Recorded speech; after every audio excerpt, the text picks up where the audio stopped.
If you like big knockout finishes, then be sure to show this by smashing the like button.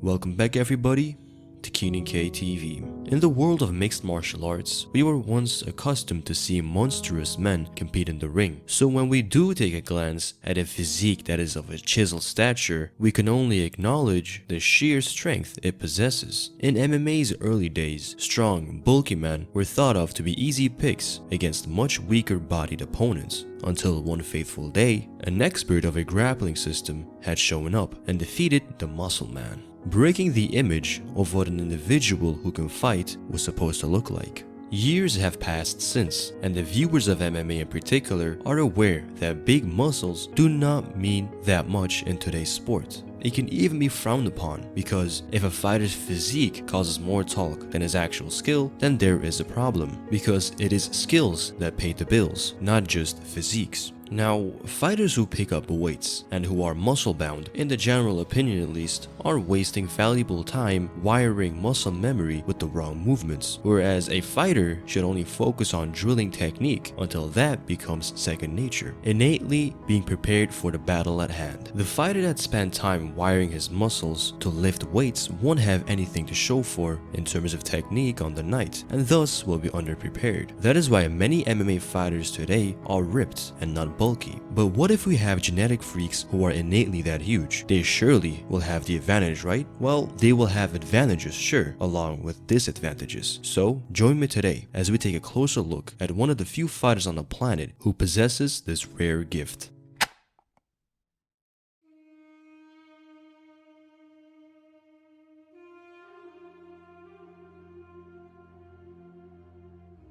Alain Ngalani, who has scored some of the nicest knockouts in the game, is a man who has dedicated his entire being to martial arts. He has both the skill and the advantages that come with his physique, being generally the one who will hit with more force and speed than his opponents, and because of this, he's able to catch his opponents before they even know it. Just look at how smooth the execution on this technique is, beautifully slicing through the air and connecting onto his opponent, leaving him dazed and on his way out. He secured this finish just in the opening moments of the fight. So let's take a closer look at why this kick connected this early on in the fight. Alain comes out of the gate fast with a powerful leg kick onto his opponent. The opponent, clearly being hit with that fast and powerful kick, knew that he couldn't go all night long taking these, so he had to find a way to beat this. His first reaction was to wait on Ngalani to throw so he could react to it and thus try countering him, and so he did, stepping out backwards as Ngalani feinted a leg kick. He then steps forward to see Ngalani's reaction, and when it was him backing off, the opponent gained confidence in this, knowing that he can keep backing up Ngalani and thus smother his kicks and also pressure him at the same time. Now the opponent is just waiting for counter punches, and when Ngalani threw his low kick, the opponent timed it and landed his own nice counter as he intercepted the leg kick. When the fight resets in the middle of the octagon, and as previously discovered by the opponent, Ngalani will indeed back down when the opponent is coming forward. 1, 2, 3,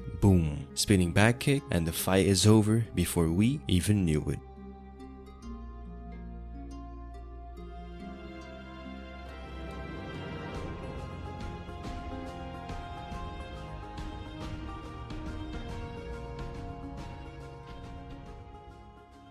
Ngalani's reason to back off was to keep a distance where he could still kick his opponent. Since his kicks are what makes his game dangerous, he knew that he had to utilize those in order to finish his opponent. So when his opponent carelessly walked into the danger zone, Ngalani kept walking backwards as he was luring in his opponent into a trap which would be the deciding factor of the fight. When analyzing fighters like Ngalani, who are massive, you can understand the cost at which the explosivity and speed comes at. They simply can't can't keep up that output in a long fight. So fighters like Ngalani cannot be dragged into a contest where things drag on and it ends up wearing down on their gas tank, because all that muscle mass needs to be provided with oxygen, but the body can only take in so much with each breath before it becomes insufficient to the demand of the muscle, which in the end causes fatigue. So when it comes to these bodybuilding types in MMA, we end up with the advantage in power generally, and in Ngalani's case, speed and explosivity, but the main disadvantage lies in stamina and output.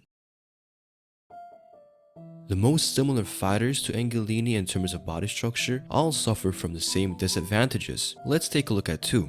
First, Yoel Romero. Yoel Romero has the same exact quick burst, fast twitch muscle, reaction-based style as Ngalani. He, however, is a fighter who was trained in wrestling who then adopted mixed martial arts. Now for a fighter who is an Olympic level wrestler, you would expect Yoel Romero to implement a very heavy wrestling game plan, but he does not. And why is that? It is mainly because of the fact that his opponents are simply going to get back up from getting taken down at some point in the fight. Yoel Romero does not necessarily have the Brazilian Jiu-Jitsu skills needed to finish the fight once he brings it to the mat. And because of this, the most that Yoel Romero can do from the mat is obviously ground and pounding the opponent. But when the opponent keeps getting back up, he has to go ahead and keep on taking them down, which is really draining onto his body. Being a big muscular fighter, picking up another fighter and slamming them down over and over again is really going to be draining the entire stamina out of his system. Whereas throwing a couple of punches is just light work compared to that. Simply put, he can't keep up a wrestling-based fight for 5 rounds straight, and that is why in his fight against Robert Whittaker, he came up short because of it. We saw in the first fight that Yoel Romero really slowed down and fatigued by the end of the contest, and that is why in his next fight in the rematch and in all of his following fights since, he has adopted a style where he literally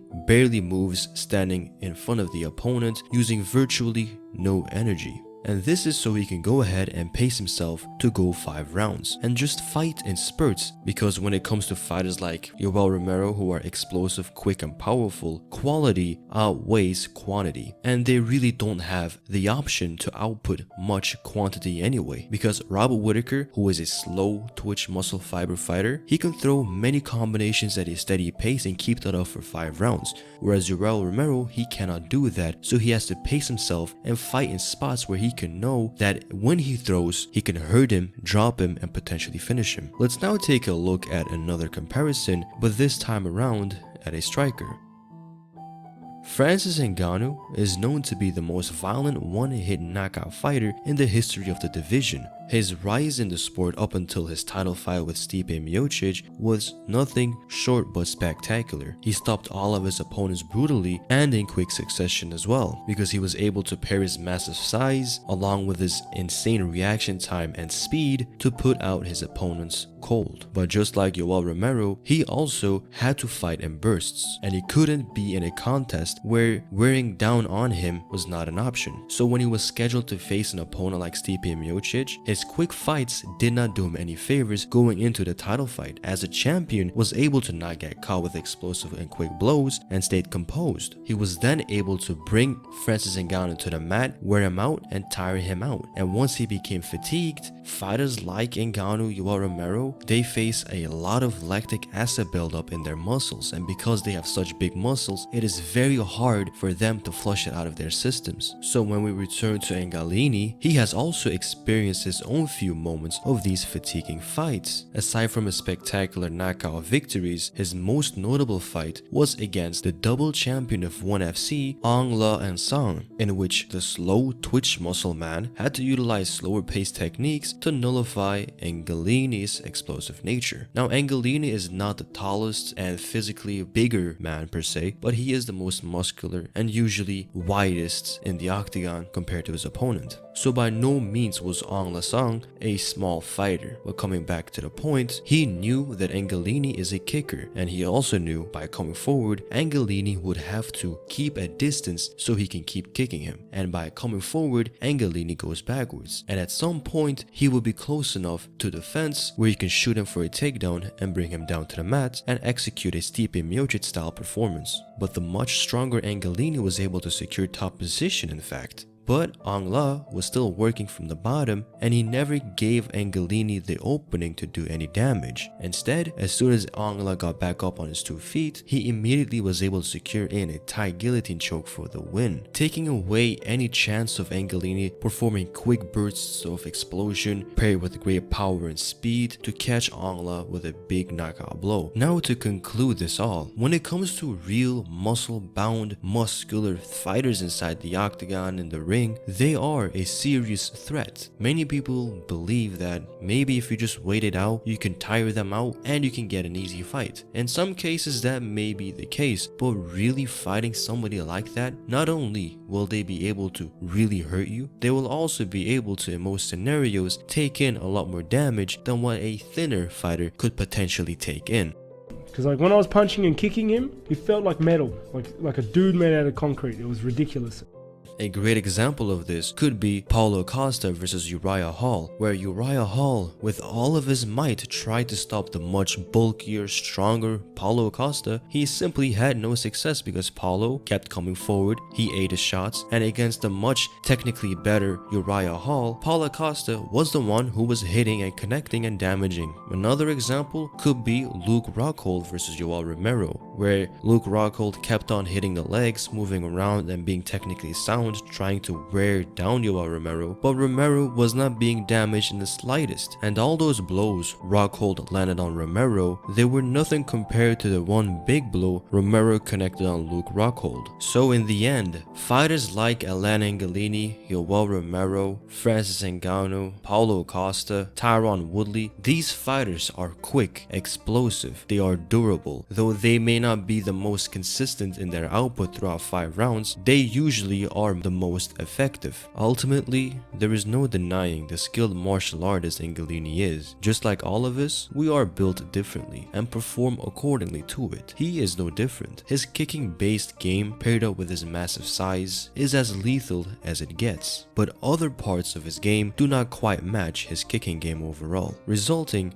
in losses he simply could not avoid. He's a fighter who knew what to do with what he was given, and that is something that we can all learn from. Instead of being what he wasn't, he exceeded at what he was more naturally aligned with. With that, my hat goes off to this amazing warrior. Winning isn't everything in the end, so I thank him for his contributions to the sport. What do you think of Alain Ngalani?